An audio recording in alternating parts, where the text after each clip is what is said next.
Hi hello नमस्कार good morning शुभ सकाळ सर्वांना। आपण ज्या सणाची आतुरतेने वाट बघतो तो म्हणजे गणेश उत्सव। तर आज आहे 7 सप्टेंबर। तर आजच्या दिवशी आपल्या गणपती बाप्पाचं आगमन झालेलं आहे। तर गणपती बाप्पाची छान अशी मूर्तीची पूजा मी करून घेतलेली आहे। तर सर्वांच्या घरी गणपती आता आलीच असतील आणि आज खूप छान मस्त असा आनंदाचा दिवस आहे। आजच्या दिवशी तुमच्या मनातल्या सगळ्या चांगल्या इच्छा पूर्ण होऊ दे। नवीन दिवसाची नवीन सुरुवात छान अशी झालेली आहे। तर बघा प्रियांश काम करू लागलाय मला। तर त्याला म्हटलं हे कढीपत्ता घे आणि त्या बरणीमध्ये भर। तर त्याला हे काम दिलेलं आहे। तर त्याला पण आता 12 दिवस सुट्टी आहे। प्रियांशला आजपासून सुट्टी लागलेली आहे। तर त्याला ना असं काय ना काय आता बिझी ठेवायला लागणार आहे। तर बघा आता बाप्पाच्या मी प्रसादासाठी मोदक बनवणार आहे। बाप्पाच्या आवडीचे मोदक बनवूया आज। आणि काकडी आणलेली आहे, पिकलेली काकडी। याला तवस पण बोलतात, तवसाचे वडे किंवा पिकलेल्या काकडीचे वडे असे पण बोलतात। तर आमच्या इकडे जास्त करून पिकलेल्या काकडीचे वडे असं जास्त करून बोलतात आणि कोकण भागामध्ये तवसाचे वडे असे बोलतात। सर्वात आधी आपण बनवूया मोदक। तर आज जे मोदक बनवणार आहे ते मी 100% शुगर फ्री मोदक बनवणार आहे। त्याच्यामध्ये मी साखर गुळाचा वापर बिलकुल पण नाही करणार आहे। तर व्हिडिओ शेवटपर्यंत बघा। तर तूप टाकलेलं आहे 1 चमचा आणि त्याच्यामध्ये टाकलेला आहे आता ड्रायफ्रूट थोडंसं गोल्डन कलरवरती आपल्याला भाजायचं आहे। तुमच्या आवडीनुसार तुम्ही ड्रायफ्रूट घेऊ शकता। मी काजू आणि बदाम घेतलेला आहे। आता टाकलेला आहे ओल्या खोबऱ्याचा किस आणि आता आपण टाकायचं आहे ह्याच्यामध्ये शुगर फ्री। तर हे डाएट शुगर आहे तर ती टाकणार आहे मी आणि 100% नॅचरल आहे आणि बिलकुल पण ह्याच्यामध्ये की नाही असं म्हणजे साखरेचा उपयोग आपण मोदकमध्ये करणार नाहीये। तर चला आता अर्धी वाटी मी शुगर फ्री घेते। तर बघू शकता मी आता अर्धी वाटी घेतलेली आहे। अर्धी वाटीमध्ये खूप छान असं म्हणजे गोड पदार्थ हा होऊन जातो। आणि आता सणावाराचे दिवस आहेत म्हटल्यावर गोड जास्त आपण खातो आणि आता जोपर्यंत गणपती बाप्पा आहेत तोपर्यंत आपण गोडाचाच पदार्थ बनवतो। जास्त पण तब्येतीसाठी गोड पदार्थ चांगले नाही आहेत। त्याच्यामुळे नाही शुगर फ्रीचा वापर केला तर खूप छान फायदेशीर ठरेल ते। आणि मी पण आता डाएट चालू केलेला आहे त्याच्यामुळे की नाही साखर वगैरे मी जास्त असं खात नाहीये आणि शुगर फ्रीच म्हणजे वापरलं तर म्हणजे ते पण कमी प्रमाणामध्ये असतं। तर त्याच्यामुळे की नाही आज मी मोदक पण बनवलेले आहेत ते शुगर फ्रीच बनवलेले आहेत। कणिक मळून घेतलेला आहे गव्हाच्या पिठाचा आज आपण मोदक बनवणार आहे। तर कणिक छान असं मऊसूद असं मळून घेतले, छोटासा गोळा घेतलेला आहे। पुरी बनवतो ना तेवढा आपण गोळा घ्यायचा आहे। ते आता मी पुरी एवढं मी आता लाटून घेणार आहे। तर आज मी बनवणार आहे ते गव्हाच्या पिठाचे मोदक बनवत आहे आणि एकदम मस्त असे होतात गव्हाच्या पिठाचे पण मोदक। तर प्रियांच्या पप्पाला जास्त करून गव्हाच्या पिठाचे मोदक आवडतात। आणि आता मी एवढं पुरीच्या साईजमध्ये एक गोळा लाटून घेतलेला आहे आणि त्याच्यामध्ये सारण भरलेला आहे आणि पाकळ्या टाकायच्या आहेत। तर पाकळ्या आहेत ना गव्हाच्या पिठाच्या एवढ्या म्हणजे परफेक्ट होत नाहीत कारण का हे सेलसर पीठ असतं आणि तांदळाच्या पिठाच्या असतात ना त्याच्यामध्ये असं म्हणजे जसं आपल्याला आकार द्यायचा ना तसा आपण देऊ शकतो। तरी पण म्हणजे बऱ्यापैकी छानच झालेले आहे। तर बघू शकता अशा प्रकारे मी एक मोदक बनवून घेतलेला आहे। तर अशाच प्रकारे मी आता सगळं मोदक बनवून घेणार आहे आणि प्रियांशला पण मोदक बनवायचा होता। तर शेवटचा एक मोदक राहिलेला आहे, सारण संपलं, थोडंसं पीठ पण राहिलेलं आहे आणि 11 मोदक झाले बरोबर। तर प्रियांशला एक शेवटचा मोदक होता तो बनवायला दिलेला आहे आणि खूप छान असा प्लेट पाडल्यात त्याने, इतक्या नाजूक पाडलेले ना पण त्याला नाही असं वाटायला लागलं की ते मोमोजच आहे म्हणून त्याला असं गोल फिरवायला लागलंय बघा। तर त्याला म्हटलं आपण मोमोज नाही बनवत आहे मोदक बनवतोय तर असं वरती घे बोललं त्याला। तर प्रियांशने पण एक छान मस्त असा मोदक बनवून घेतला आणि आता मी पाणी ठेवलेलं आहे खालच्या साईडला, वरती चाळण ठेवले, त्याच्यावरती की नाही परत तूप लावलेलं आहे आणि सगळे मोदक ह्याच्यामध्ये ठेवून दिले आणि एक 10 मिनिटं फक्त आपल्याला वाफेवरती मोदक हे शिजवून घ्यायचं आहे। जर तुम्हाला वाफवलेले आवडत नसतील ना तळून पण घेऊ शकता मोदक। वरून थोडंसं केसर लावलं आणि आता एक 10 मिनिटानंतर आपण बघूया। 10 मिनिटं झालेली आहे तर बघू शकता मस्त असे मोदक शिजलेले आहेत आणि वास तर इतका भारी यायला लागला की नाही सगळं घरभर असं मोदकाचाच वास आणि बाहेरून पण असा गोड पदार्थांचा सगळा असा वास यायला लागलेला आहे। तर खरंच खूप मस्त एक नंबर झालेले होते आणि असं कुणाला वाटणार पण नाही की याच्यामध्ये गूळ साखर वगैरे टाकलेली नाहीये आणि शुगर फ्रीमध्ये बनवलेले मोदक होते, इतके भारी लागत होते ना, खरंच एक नंबर चव होती। तर नक्की एकदा ट्राय करून बघा। तर मोदक तर बनवून झालेले आहे। तर आता आपण बनवूया पिकलेल्या काकडीचे वडे। तर तवसाचे वडे बोलला तरी चालेल, पिकलेल्या काकडीचे वडे बोलला तरी पण चालेल। तर बघा काकडी मी कट करून घेतलेली आहे आणि ह्याच्यामध्ये ना पाण्याचं प्रमाण भरपूर असतं, एकदम असं पाण्याने भरलेली असते ही काकडी आणि जून असते ही काकडी. आणि ही काकडी आहे ना ती वेल असतो की नाही त्या वेलालाच ठेवली जाते, त्याच्यामुळे की नाही जून झाली की नाही अशी पिकते ती काकडी, वेलालाच अशी पिकवली जाते. असं नाही की तोडून पिकायला वगैरे घालतात, तर ती वेलालाच ठेवतात आणि जून झाली की अशी दिसते ती काकडी. आणि आता मार्केटमध्ये ना अशा काकड्यांना भरपूर प्रमाणामध्ये तुम्हाला बघायला भेटतील, तर नक्की एकदा करून बघा, तुम्हाला पण आवडेल. आणि बघू शकता की काकडीचं मी ते बिया काढल्या तर त्याचं ना पाणी किती निघालेलं आहे, तर पाण्याने फुल भरलेली असते ही काकडी. ह्या पाण्यामध्येच आपल्याला की नाही वड्याचं पीठ उकडून घ्यायचं आहे, त्याच्यामुळे की नाही पाणी टाकू नका, पाणी ठेवा तसंच साईडला. आणि बियांचं फक्त एवढं पाणी निघालेलं आहे. काकडी पण आहे की नाही सोलून घ्यायची नाही, म्हणजे पाठीमागची साल वगैरे काढायची नाही, ती तशीच ठेवायची. तर तुम्हाला सांगते पुढे जाऊन की का ठेवायची आहे ते, कारण का नाही ही काकडीची साल असं ना एकदम टणक असते आणि आपण ना किसून घेणार आहे, किसताना की नाही हाताचं चांगलं प्रोटेक्शन होतं आपलं, त्याच्यामुळे की नाही अशी काकडीची साल काढायची नाही. तर बघू शकताय अशा प्रकारे आपण काकडी सोलून घ्यायची आहे, हात पण आपला की नाही एकदम सेफमध्ये राहतो. तर बघू शकताय मी अशी काकडी आता सगळी किसून घेतलेली आहे. आणि काकडीमध्ये पण भरपूर प्रमाणामध्ये पाणी असतं, मेन हे काकडीचं पाणीच असतं, ह्याच्यामध्येच आपल्याला वडे बनवून घ्यायचे आहेत. तर काकडी मी आता सगळी बाजूला काढून घेतलेली आहे, असं त्याच्यातलं सगळं पाणी मी आता काढून घेतलं, गाळून घेतलेलं आहे. बघू शकताय 2 वाटी पाणी काकडीचं निघालेलं आहे आणि ह्या काकडीच्या पाण्यामध्येच आपल्याला पीठ उकडून घ्यायचं आहे. 2 वाटी पाणी निघालेलं आहे आणि किस पण याचा 2 वाटी निघालेला आहे, म्हणजे आपल्याला 1 वाटी आपल्याला पीठ घ्यायचं आहे. असं केल्याने काय होतं, अंदाज चांगला लागतो आपल्याला आणि काकडीचे वडे आहेत ना बिलकुल पण बिघडत नाही.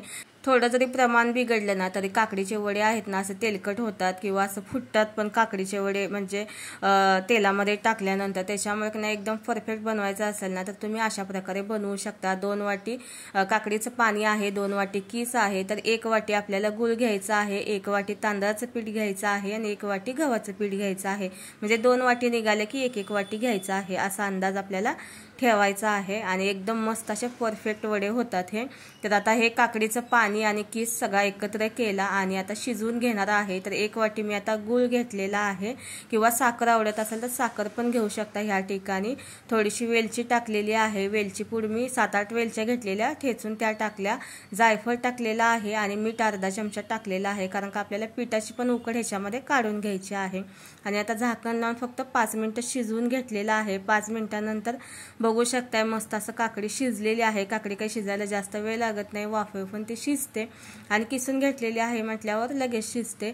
आणि आता ह्याच्यामध्ये मी टाकलेलं आहे बघा 1 वाटी तांदळाचं पीठ आणि 1 वाटी गव्हाचं पीठ टाकलेलं आहे. आणि आता गॅस मी बंद केलेला आहे आणि आता ही उकड आपल्याला काढून घ्यायची आहे. आणि गॅस मी पूर्ण असा बंद करून घेतलेला आहे आणि मस्त असे वडे होतात. तर व्हिडिओ शेवटपर्यंत बघा आणि आवडलं तर व्हिडिओला लाईक करायला अजिबात विसरू नका. तर पीठ असं छान असं एकत्र करून घेतलेलं आहे आणि आता मी परातीमध्ये काढलेला आहे. आणि जास्त पण असं थंड होण्याची वाट बघू नका, म्हणजे हाताला सोसल नाही एवढं झालं की आपल्याला पीठ हे मळून घ्यायचं आहे. आणि हे पीठ आहे की नाही असं चिकट जास्त प्रमाणामध्ये होतं, त्याच्यामुळे की नाही हाताला थोडंसं तांदळाचं पीठ वगैरे लावून पण मळू शकतो. आता सोसल एवढं हाताला झालेलं आहे पीठ थंड हे. तर आता मी मळून घेते छान असं, आणि हाताला तेल लावून किंवा पीठ लावून मळला तरी चालेल, असं काही म्हणजे हरकत नाही. तर बघू शकताय मी आता मळलेलं आहे पीठ छान असं आणि वरून थोडंसं तेल लावलं आणि आता झाकण लावून 10 ते 15 मिनिटं ठेवायचं आहे. 10 ते 15 मिनिटांनंतर बघताय मस्त असा गोळा कठीण झालेला आहे. मगाशी कसं थोडासा असा नरम झालेला होता, तर आता कठीण झालेला आहे, मस्त अशी उकड निघालेली आहे. आणि हे मी ना डीमार्टमधून सामान भरतो ना तर त्या पिशव्या ठेवलेल्या होत्या, तर त्याचा मी असं कागद काढून घेतलेला आहे, म्हणजे असं चौकोनी आकारामध्ये मी असं कट करून घेतलेला आहे. 2 घेतलेला आहे. जर प्लास्टिकची शीट भेटते आता मार्केटमध्ये अवेलेबल, ते असेल तरी खूपच छान. तर मी आता एक छोटासा गोळा घेतलेला आहे आणि त्या शीटला पण थोडंसं तेल लावलेलं, वरून एक शीट ठेवली ती प्लास्टिकची आणि असं मी वडा बनवून घेतलेला आहे. तर मी असं झाकण ठेवलं आणि झाकण लावून थोडंसं प्रेस केलं तर मस्त असा वडा झालेला आहे. तर बघू शकताय लाटण्याने लाटला तरी पण चालेल, पण ही प्रोसेस मला आहे की नाही तर अशी इझी वाटते. तर तेल गरम करून घेतलेलं आहे। तेल पण जास्त असं कडकडीत करायचं नाही कारण का ह्याच्यामध्ये की नाही गूळ आहे, त्याच्यामुळे लगेच असं करपू शकतं। त्याच्यामुळे की नाही मीडियम फ्लेमवरती आपल्याला ठेवायचा आहे गॅस। आणि हे सगळे वडे आता आपल्याला तळून घ्यायचे आहेत आणि जास्त पण अलटीपलटी करायचं नाही, नाहीतर मग काय होतं फुटतात। ते एकदम नाजूक असतात हे वडे, त्याच्यामुळे की नाही फुटण्याची पण शक्यता असते। एकदा दोनदाच फक्त पलटी करून घ्यायचं आहे। तर बघू शकता मी 2च वेळा फक्त पलटी केलं आणि किती छान मस्त असा वडा एक तयार झालेला आहे। तर अशा प्रकारे मी सगळे वडे आता बनवून घेते आणि तुम्हाला दाखवते।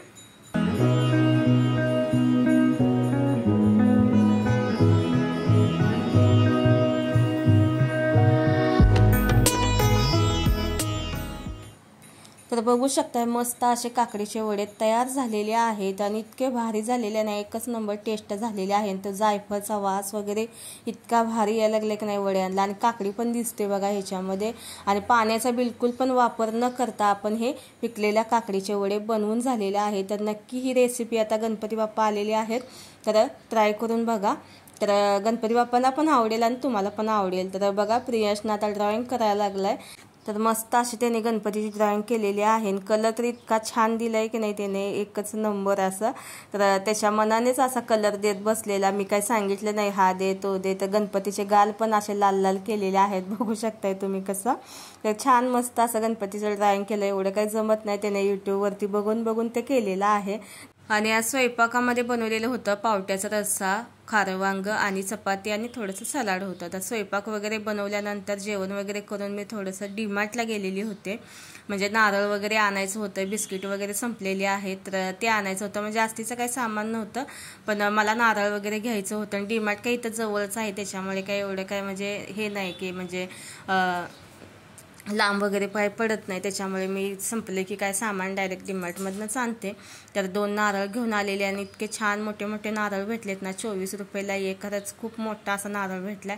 प्रियांश बोलतोय माझी बॉटल पण दाखव, तर त्याला एक बॉटल घेतली आणि पार्सल आलेली आहे। तर माझं जे आलेलं आहे पार्सल ते तुम्हाला दाखवते। ते 2 बॉक्स आहेत ते प्रियांच्या पप्पाचे आहे, त्यांनी परफ्यूम मागितलेला आहे। तर ह्या पॅकेटमध्ये आहे मंगळसूत्र आणि एकामध्ये आहे कुर्ती। तर बघू शकता हे मंगळसूत्र मी मिशोवरून मागवलेलं आहे, फक्त 181 रुपयामध्ये इतकं छान मस्त एक नंबर क्वालिटीमध्ये मंगळसूत्र आलेलं आहे। सर मंगळसूत्र बोलतात ह्याला आणि ट्रेंडिंगमध्ये आहे हे मंगळसूत्र, खरंच एक नंबर क्वालिटी आहे। आणि ही कुर्ती मागवलेली आहे, तर कुर्ती काय एवढी खास नाही, एकदम डल कलर आहे, म्हणजे जसं काही बोचक्यातनं काढलेले कपडे कसे असतात तशा टाईपमध्ये, म्हणजे एकदम जून झाल्यासारखं एकदम डल कलर होता। त्याच्यामुळे की नाही मी हे रिटर्न केलेलं आहे। आणि एका ताईचं पेज बघितलेलं मी इंस्टावरती, तर तिथून घेतलेली मी असं, तर एकदम बेकार लागली ती मी परत केलेलं आहे। तर बघा माझी आत्ता सगळी कामं झालेली आहेत आणि मी आत्ता आवरलेला आहे। सकाळपासून आवरायला वेळच भेटला नाही कारण का ना डबल स्वयंपाक झाला आणि आज मोदक वगैरे बनवायचे होते आणि गोड पुऱ्या पण बनवल्या काकडीच्या। रेसिपी कशी वाटली मला ते पण नक्की कमेंट करून सांगा। आणि आत्ता मी फायनली आवरलेला आहे, सकाळपासून काय वेळच भेटला नाही। आणि प्रियांचे पप्पा गेलेले आहेत लालबागला, मित्रांसोबत गेलेले आहेत ते, आणि नंतर मग आम्ही जाऊ, आम्ही 3 जण प्रत्येक वर्षी आम्ही लालबागला जातोच। तर चला मी हे मंगळसूत्र पण घातलेलं आहे, बघू शकता साडीवरती खूप छान सुंदर दिसत आहे। अगर घ्यायचं असेल ना तुम्हाला मी लिंक दिलेली आहे डिस्क्रिप्शन मध्ये, तर तिथे जाऊन नक्की तुम्ही हे घेऊ शकता। आणि खूप छान क्वालिटी आहे, 181 रुपयामध्ये खूप छान सुंदर क्वालिटी आलेली आहे। मी काहीच प्रमोशन वगैरे काही करत नाही, असलं का आपला एवढा मोठा चॅनल पण नाहीये। जर तुम्ही लाईक आणि सबस्क्राईब केलं तर चॅनल तुमच्या आशीर्वादाने मोठा पण होईल। तर आवडला असेल ना तुम्हाला, आवडलं म्हणजे तुम्हाला नक्की आवडणार 100% याची गॅरंटी आहे मला।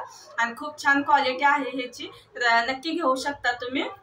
आणि मला छान वाटलं म्हणून मी तुम्हाला सांगते, क्वालिटी खूप छान आहे आणि कमी रेंज मध्ये आहे, त्याच्यामुळे बोलते तुम्हाला आवडलं असेल। आणि ट्रेंडिंग मध्ये आहे हे, ह्याला तर सर मंगळसूत्र म्हणतात, तुमच्याकडे काय बोलतात आता काय माहिती, पण हे असतात ना हे मनी, ह्याला सर बोलतात, त्याच्यामुळे ना सर मधलं मंगळसूत्र असं आम्ही तरी म्हणजे बोलतोय ह्याला। तर नक्की तुम्ही हे घेऊ शकता। तर प्रियांश आलेला आहे, प्रियांशला मी घेऊन चालले आता बाहेर, थोडंसं फिरवून आणते ह्याला पण, प्रियांशला पण सुट्ट्या पडलेल्या आहेत, तर रोज त्याला एक अशी नवीन नवीन ऍक्टिव्हिटीज देणार आहे. ड्रॉइंग दिलेलं, ड्रॉइंग खूप छान मस्त केलेलं आहे. त्याचं दिमाग लावलं त्यानं, कलर वगैरे कसं द्यायचं. गणपती बाप्पाचा छान असा मेकअप पण केलेला आहे, इथं असं लाल लाल लावलेलं गालावरती वगैरे. खूप छान ड्रॉइंग केली त्याने, भरपूर अशा ड्रॉइंग केल्यात. आणि आता उद्या नवीन एक ऍक्टिव्हिटी त्याला काहीतरी देते दुसरी, कारण का आता 12 दिवस तो घरीच आहे आणि बोर होऊन जाणार तो. तर चला आजचा ब्लॉग मी इथंच थांबवते. कसा वाटला मला नक्की कमेंट करून सांगा. आणि जर आवडला असेल तर व्हिडिओला लाईक, शेअर, कमेंट, सबस्क्राईब करायला अजिबात विसरू नका. तर प्रियांशला पाहिजेला पास्ता, तर तो म्हणा लागला मला आता पास्ता बनवून दे. सगळा स्वयंपाक वगैरे झालाय, तर त्याला पाहिजेला पास्ता. तर चला उद्याच्या ब्लॉग मध्ये भेटूया. रोज असे छान छान असे ना आपण गणपती बाप्पासाठी ना गोड पदार्थ बनवूया. त्यासाठी आपल्याला चॅनलला सबस्क्राईब करायला लागणार आहे. जर रेसिपी आवडल्या तर रेसिपीला पण लाईक करा. तर चला बाय बाय. प्रियांशला पास्ता हवाय, त्याला देते मी आता. बाय.